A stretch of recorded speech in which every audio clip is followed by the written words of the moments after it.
Good evening. Welcome to the 2020 Cooperative Hall of Fame induction ceremony. My name is Rich LaRochelle, and I chair the Board of Directors of the Cooperative Development Foundation, your host for this evening. Thank you for being here this evening to honor 4 outstanding cooperators and to support the continued good work of the Cooperative Development Foundation. It is fitting that at an event recognizing the lifetime accomplishments of these 4 outstanding inductees, that this event should also benefit cooperative development.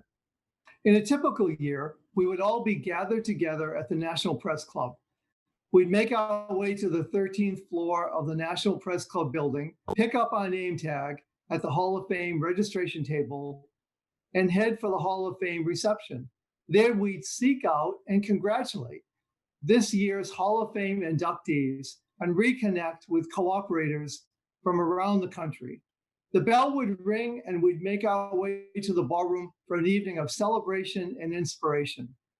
While we can't be together in person this year, tonight we will induct 4 cooperators to the Hall of Fame who deserve our recognition of their careers advancing cooperatives and who will inspire us to use our gifts to make the world a better place through cooperatives.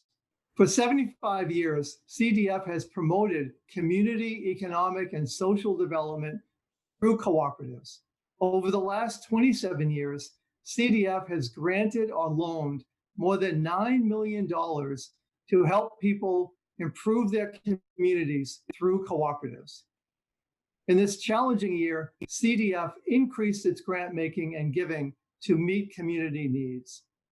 Grants helped cooperatives purchase personal protective equipment, pay staff impacted by a decrease in work hours, and helped cooperatives get back on their feet after businesses were curtailed. This work is the result of contributions both big and small from the cooperative community. But it is the consistent support from cooperatives like those who sponsor CDF events that assures the continuity of our work at CDF. I particularly want to acknowledge our Hall of Fame sponsors this year: CoBank, Indian Farmers Fertilizer Cooperative Limited, National Co-op Grocers, National Rural Electric Cooperative Association, National Rural Utilities Cooperative Finance Corporation, and Nationwide. I also want to thank our banquet sponsors: CHS, Dairy Farmers of America, National Cooperative Bank, and NCBA CLUSA. Finally, I'd like to thank our table sponsors who you see on the screen. The time has come now to introduce our Master of Ceremonies, Urban Crowell. Urban is the Executive Director for the neighboring Food Co-op Association and serves as the Board Chair for NCBA CLUSA. Please welcome Urban Crowell. Thank you so much, Rich. It's such an honor to be here tonight as we come together from across our cooperative community to celebrate as we honor our heroes. The Cooperative Hall of Fame is an opportunity for us to recognize some of the people who've made a particular impact on our movement.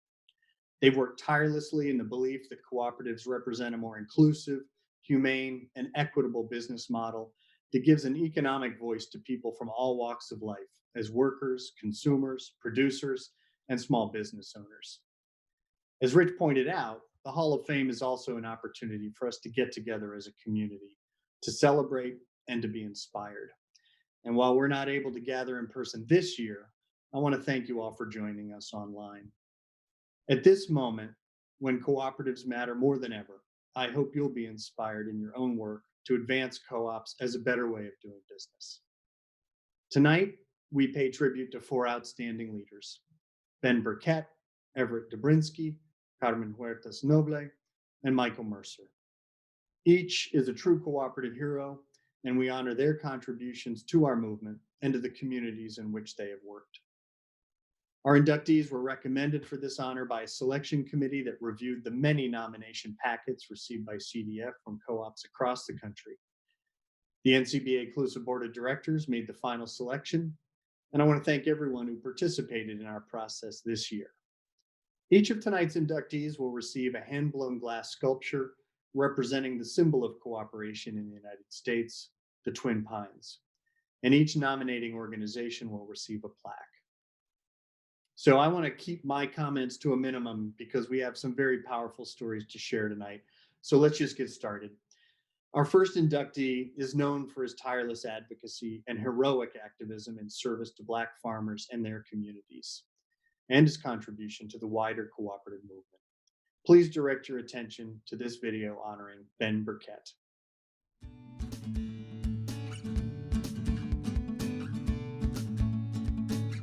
When Ben Burkett won a leadership award from the prestigious James Beard Foundation in 2014, he joked that the recognition would hopefully get him into some, quote, fine restaurants. Not to eat, though, to sell. A fourth-generation farmer, Ben still grows produce on family land in southern Mississippi. One of his long-standing customers is the New Orleans chef and restaurateur Donald Link. But Ben's legacy isn't just heirloom vegetables. It's decades of advocacy, activism, and cooperative development, all in service of Black farmers in the rural South. After graduating from Alcorn State College in 1972 with a bachelor's degree in agriculture, Ben returned home, just as the last of his peers were leaving Mississippi for cities like Chicago, Philadelphia, and New York. They were among the more than 6 million African Americans who fled the rural South during the Great Migration in search of a better life. Ben wanted to join them, but his father got sick, and his mother asked him to stay home, just to help harvest that season's cotton, cucumbers, corn, and beans. It turned out Ben had a knack for farming and for turning a profit. Still, he soon became keenly aware that Black farmers in rural Mississippi were at a huge disadvantage. When Ben realized local distributors were artificially depressing crop prices for produce sold by Black farmers, he took the first step toward forming what would later become the Indian Springs Farmers Association. He and a few fellow farmers pooled their money to purchase 2 old 10-wheelers. If they couldn't get a fair price in Mississippi, they would get one in Chicago. During that first trip, they sold close to 1,000 watermelons. Farming was in Ben's blood. In 1889, Ben's great-grandfather, George Tisdale, purchased 164 acres of farmland in what is now Petal, Mississippi. It was land that the family had farmed since at least 1831, first as slaves. George was part of a growing number of Black farmers who realized land ownership would bring them the independence that freedom had failed to deliver. Between emancipation and the Great Depression, thousands of Black farmers became landowners. By the early 1900s, about 1 million Black farmers owned more than 15 million acres of land. Then came decades of racism, systemic discrimination in lending practices, and access to agricultural programs. Meanwhile, obscure laws made it impossible for Black landowners to obtain legal titles or pass their holdings on to future generations. By 1980, less than 4 million acres of land were under cultivation by fewer than 50,000 Black farmers. In 1971, a group of activists created the Emergency Land Fund, a nonprofit dedicated to preserve and expand Black land ownership and help Black farmers navigate issues like heirs property. Ben came on board in 1978 with an expanded mandate: not just save Black land, but develop it. His expertise in cooperative development, crop diversification, soil conservation, and sales and marketing made his agricultural trainings invaluable. When the ELF merged with the Federation of Southern Cooperatives in 1985, Ben shifted his focus to advocacy. Attorney Mike Espy had just announced his bid to become Mississippi's first Black member of Congress since Reconstruction. Ben immediately volunteered to work for Espy's campaign and was soon a key member of his advisory committee. Espy won. 4 years later, President Bill Clinton tapped Espy to be his Secretary of Agriculture, the first African American to ever hold that position. In turn, Espy appointed Ben to the U.S. Department of Agriculture's Farm Service Agency Committee for Mississippi, where he was influential in shaping farm policy oversight and federal agricultural benefits. He helped draft legislation that enabled more minority farmers to qualify for USDA farm assistance. Ben ended his 8-year term as chair of the FSA State Committee for the state of Mississippi. Ben was also instrumental in getting Lester Spell elected as Mississippi's Commissioner of Agriculture and Commerce. That relationship propelled Ben to the State Marketing Board, where he served 2 terms and still remains involved. At the same time, Ben continued to develop new markets for Black farmers. In 1995, he became a founding vendor and member of the Crescent City Farmers Market in New Orleans. 10 years later, the Federation and its member co-ops were able to marshal support for Gulf farmers in the wake of Hurricane Katrina. Ben identified the neediest communities and coordinated relief efforts. He also made sure that Crescent City Farmers Market resumed operation as soon as safely allowed so that people in New Orleans could access fresh, healthy food. As people worked to rebuild their lives, they increasingly turned to cooperation as a model for success. Ben's role with the Federation has grown over the years. He now serves as the state coordinator of the Mississippi Association of Cooperatives, the local arm of the Federation. In this role, he oversees and supports some 25 agricultural co-ops, credit unions, and associate members in Mississippi. Under his leadership, the association provides cooperative development training, feasibility studies, business planning services, and marketing consultations to its members. Ben's activism and expertise make him a sought-after speaker, trainer, and author. He helped compile the book Letters to a Young Farmer on Food, Farming, and Our Future. His opinion pieces for the Institute for Policy Studies helped shape the 2012 Farm Bill. He is a member and past president of the National Family Farm Coalition and serves on La Via Campesina's Food Sovereignty Commission. In his personal time, Ben enjoys teaching the next generation of agricultural leaders. He has participated in more than 30 international trips to exchange ideas with indigenous farmers and share his knowledge of small-scale agriculture and the power of cooperation. Closer to home, Ben enjoys spending time with his daughter Darnella and granddaughter Denver. Tonight, we honor Ben Burkett's visionary leadership, his tireless advocacy, and his heroic activism with induction into the Cooperative Hall of Fame. Ben was nominated for the Hall of Fame by the Federation of Southern Cooperatives, and presenting him tonight is the Federation's Executive Director and my good friend, Cornelius Blanding. Good evening, cooperative community, distinguished guests, Hall of Fame honorees, both past and present, family and friends. I am Cornelius Blanding, Executive Director of the Federation of Southern Cooperatives Land Assistance Fund. And on behalf of our Board of Directors, membership, and staff, I have the honor and privilege of introducing a longtime member and staff of the Federation of Southern Cooperatives, one of my mentors in this work, a colleague, and more importantly, a friend. I can think of no one more deserving of this honor than my hero, Ben Burkett. My story with Ben starts 23 years ago when I was sent to Mississippi by my predecessor, Ralph Page, to meet with Ben as part of my orientation for the Federation. Ben sent me out in the fields on his farm with my best and only suit on. He then left me to fend for myself at his niece's house, whom was out of town at the time and had no idea that I was there or who I was. When Ben did return, he just picked me up as if I was on one of his routine stops. He took me back to his office and told me, "Welcome to the Federation." But it was about 8 years later when I realized that Ben was a hero. It was in 2005 during our disaster relief efforts immediately after Hurricane Katrina struck the Gulf Coast of Alabama, Mississippi, and Louisiana.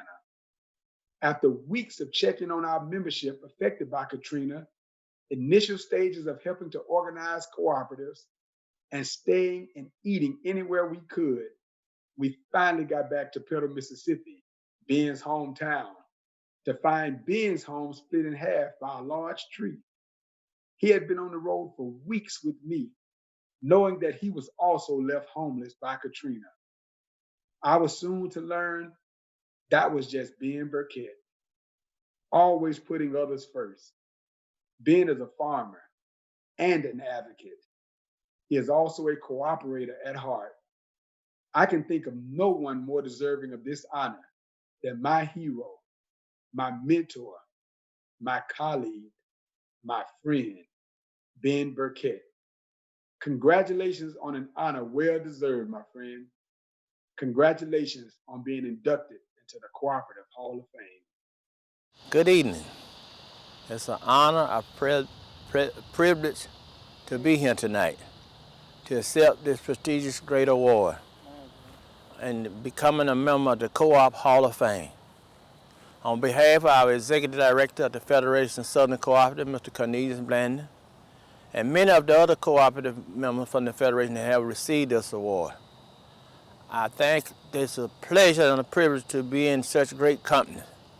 As a lifelong farmer, my family have been farming since 1889 in South Mississippi. I'm the 4th generation and the 5th generation to come behind me.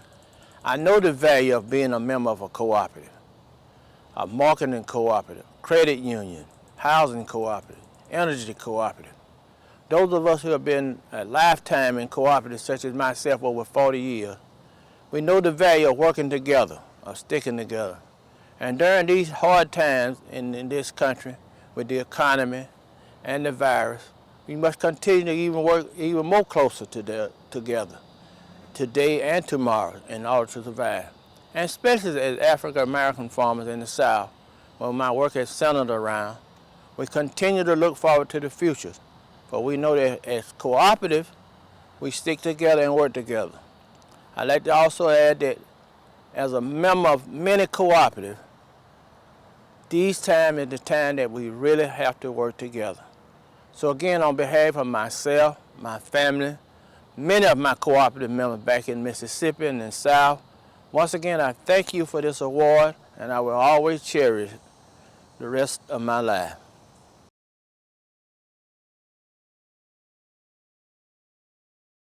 I am Shirley Sherrod, and I want to congratulate my friend and former coworker, Ben Burkett, on being inducted into the Cooperative Hall of Fame. I have known Ben for more than 35 years, and during those years, I saw firsthand his commitment to farmers and rural residents in Mississippi and throughout the country as he served on boards and used his influence and knowledge to bring about much needed change. Ben's quiet manner is deceiving, but very effective as he works seemingly tirelessly to keep farmers and landowners on the land. Congratulations, Ben. You deserve this honor. Hello. It is with great pleasure that I send this virtual congratulation to this gentleman, Mr. Ben Burkett. Mr. Ben, as known to many, on behalf of the Federation of Southern Cooperatives Land Assistance Fund, where I serve as board chair, the Mississippi Association of Cooperatives, known as MAC, your family, congratulations. You are truly a first responder. Your wisdom, your knowledge, and all of the learning that you have shared in farming, we appreciate that so much. You never know. So, with this great award that you are so deserving of, this 2020 induction to the National Cooperative Hall of Fame, we congratulate you. We love you. We hate that we can't be there physically to fellowship with you and just to share in this moment, this milestone you have made in your life. Again, congratulations and enjoy. Congratulations, Mr. Burkett. Thank you all very much. Once again, we've inducted a great group of cooperators into our Hall of Fame. I hope that you've enjoyed learning more about their stories and contributions to their co-ops and to our wider movement. Plaques commemorating tonight's inductees will join those of past inductees in the Cooperative Hall of Fame and will hang in the NCBA CLUSA offices in Washington, D.C. Also, the videos and biographies of the 2020 inductees will be added to the Hall of Fame website, where you can view and share them online. And that brings us to the end of our program. In this challenging time, we know that cooperatives have a key role to play in building a more inclusive economy. And I hope tonight's program has renewed your commitment to the power of cooperatives as we work to build a better world for everyone and challenge ourselves to live up to our values and principles. On behalf of the Cooperative Development Foundation, thank you all for your support and for joining us tonight. We look forward to seeing you next year for the 2021 Cooperative Hall of Fame. Thank you and good night.